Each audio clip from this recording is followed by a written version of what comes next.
जुळलंय नाट जीवा भावाचं वाटतंय आता बर वन वन मिटली फुलतय भवती सपान हाय ते घर अडीनडीला आधार दादा होऊन बसलाय र नाराज डोळ्याला देव माणूस दिसलाय रे लाख मोलाच्या जनतेचा लाख मोलाच्या जनते.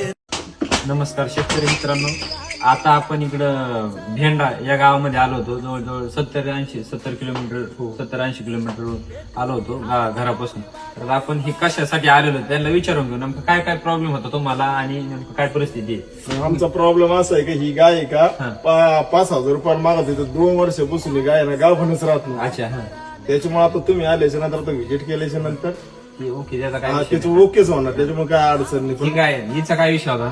ही म्हणजे ही ना 2 वेळेस भरली पण ही गावभनच राहिली. अच्छा, हा, त्याच्यामुळे आता ठीक इथं आहे. हिचा विषय तिचं म्हणजे वाप टाकलेली काही म्हणजे कळलीच नाही आतापर्यंत. आता पण हिटवर आली पण ती कळत नाही. काहीच काय आता तुम्ही नेमकं ह्या गाया म्हणजे जवळ आलेल्या घेतल्या होत्या. जवळ आल्यावर कसे नेमकं काय नाही, आपण पार्ट्या घेतल्या होत्या. पार्ट्या होत्या मग कसं गाभण करून विकताय का? हा, ते गाभण करून निघतोय आपण. आता पण गाभण करून